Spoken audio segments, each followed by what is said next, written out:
Yo, what up? Welcome to another episode of the Oakland Warriors podcast. I'm Patrick, flying solo. Now, I don't intend to do podcasts about the Santa Cruz Warriors G League team, but I wanted to do this one because it was the first G League game in the Orlando bubble, the Gubble, I think they called it. And this was against the G League Ignite team, the team that is training, practicing, was supposed to play in Walnut Creek, California, and features a couple interesting guys, Jalen Green and Jonathan Kuminga. I definitely had been wanting to see these guys play for a long time, and I gotta be honest, I was impressed for the most part. And how often is there a game like this where you get to see a couple prospects play against a couple of the Warriors' young guys?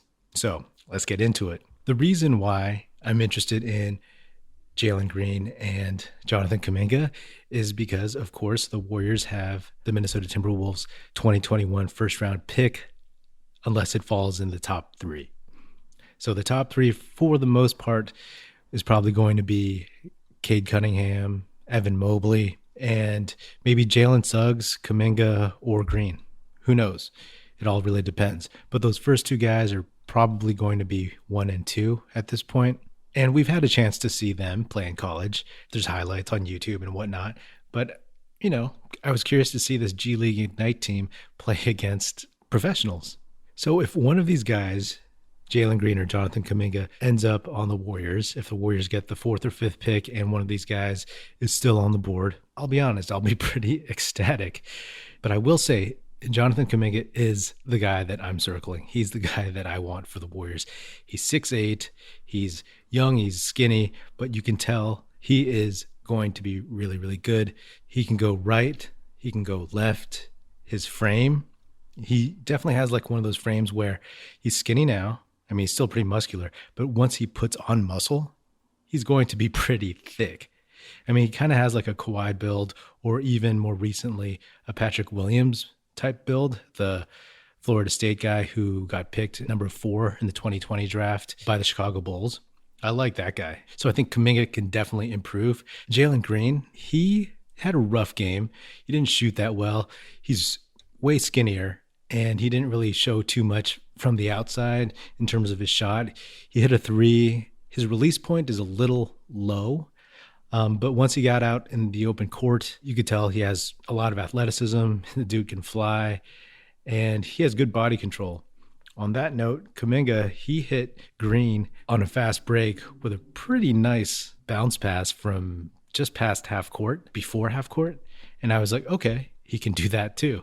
I prefer him, obviously, because if you get a 6'8" wing who could probably, I'm guessing, guard 2, 3, and 4, and potentially down the road, maybe he could guard a 1, maybe he could guard a 5 in a real small ball lineup. And if he can play 3 or 4, he can back up Wiggins, he could back up Draymond, he could give more size than Draymond, and he has a pretty well-rounded game.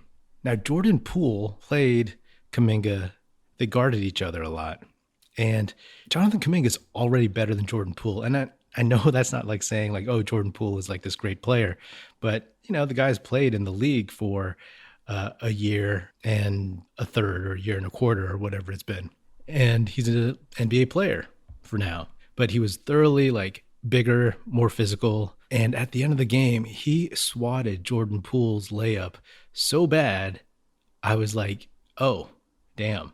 Like, that was pretty embarrassing. You just got swatted by a teenager.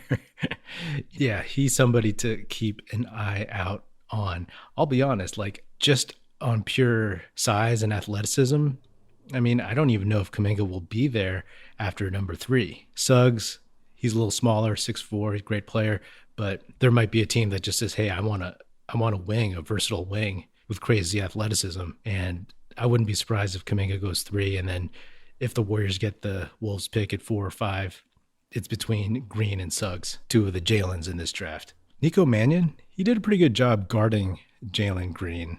He proved to me, Nico Mannion did, what I've been saying for the whole season. Like, the kid knows how to play point guard. I mean, yes, he had a bunch of turnovers. He shot like trash. I mean, it was the whole game was like brick city so much for the Santa Cruz C-Dubs. It was like painful to see them clanking three-pointers nonstop.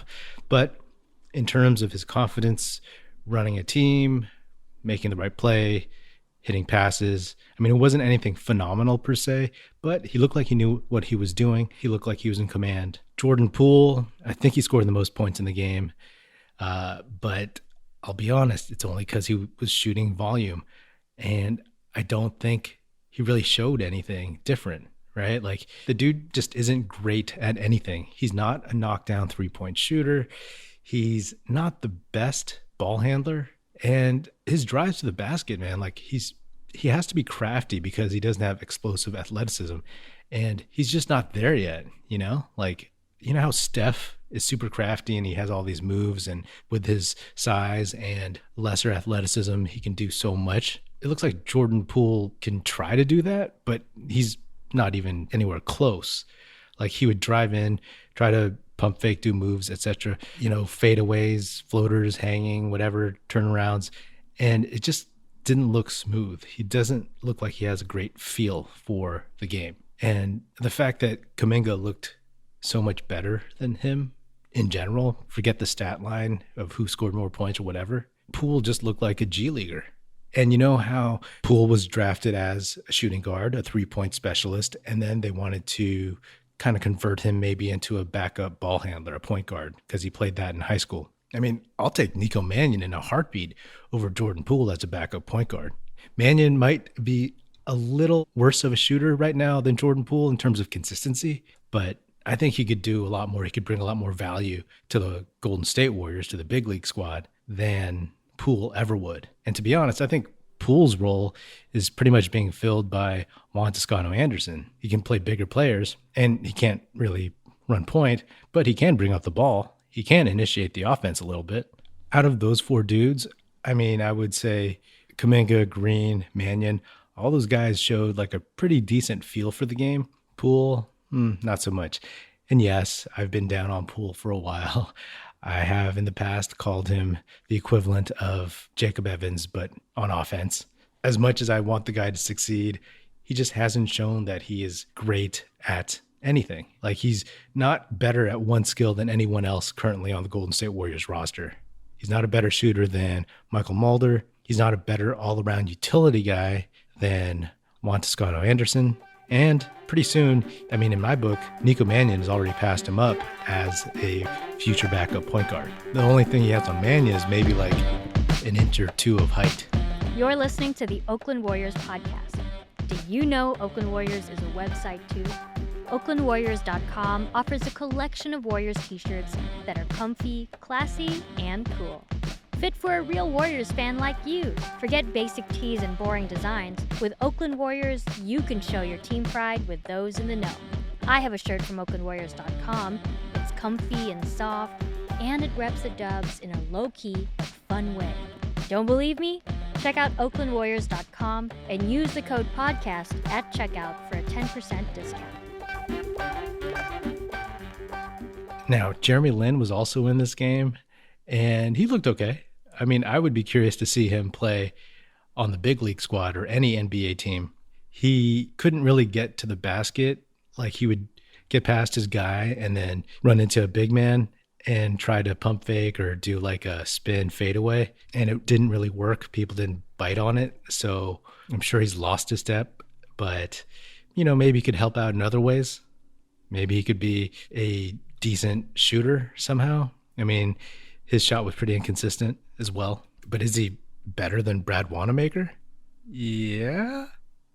You tell me. And then Jarrett Jack. You know, I would hear noise and news about the G League Ignite team, and I would hear Jarrett Jack's name. And I'll be honest, I thought he was like one of the coaches. Just in passing, I would hear his name and be like, oh, okay, Brian Shaw, Jarrett Jack. But then he comes out on the court and he drills a three. I mean, I did not know he was trying to get back into the league. I think he's good enough. I mean, some team should sign him. He was draining shots all over the court, barely touching rim. So if you want like a backup point guard there too, some guy who can also like hit a shot, I don't know why someone wouldn't pick up Jarrett Jack. He can't be that expensive. I had been looking forward to this game for a while. And there were a lot of just like chuckers, especially on the Santa Cruz squad, people just getting up shots. I know that Nico Mannion and Jordan Poole, like their goal, the coach's goal, the organization's goal is for them to get as much run and put up as many shots as possible. I hope Alan Smilagage can get into a game soon. That guy is seemingly hanging on by a thread in terms of the media in the Bay Area and especially the Warriors fan base. I mean, he has to show something or else like people are just, they want blood, man. Anyway, again, I would be happy with either Kuminga or Jalen Green, but Jonathan Kuminga, I think, out of the people who the Warriors could realistically get, if they get the Wolves pick, he would be a game changer growing as a player next to James Wiseman. He'd be nasty. Jalen Green, he would be great. He'd be a backup 2 guard and everything. I would need to see more of his game because he didn't really get a chance to do as much. I mean, Kuminga seemed to be all over the court, getting numbers in all the different stats. So we shall see. I mean, who knows? The Minnesota Timberwolves have the worst record in the NBA right now, but they just got Karl Anthony Towns back. And if they could put some runs together, who knows? Maybe the Warriors do get their pick, but it's further back. Maybe you're looking at Zaire Williams or the dude from Texas, Brown, or Jalen Johnson out of Duke, or even further back and you take a flyer on BJ Boston out of Kentucky. But as of now, hopefully we can dream a little bit. And, this game was kind of unique in that there was like Warriors on one side and then you could dream about a couple of these other guys on the Ignite team potentially being on the Warriors too. I don't know how many more of these I'll watch or how many more of these I will talk about on a podcast, but I just felt like this one was of particular interest to me and the rest of the Warriors fan base. Anyway, that's another episode of the Oakland Warriors podcast. Be sure to subscribe wherever you get your podcasts, and feel free to hit me up on Twitter at Oakland Warriors or at Patrick Epino, E-P-I-N-O. Check us out at oaklandwarriors.com, and be sure to share this podcast with your Warrior fan friends. The Oakland Warriors podcast is produced by National Film Society. That's it. Music in this episode provided by Paper Sun. Special thanks to Paul Amardo for production support. See you next time.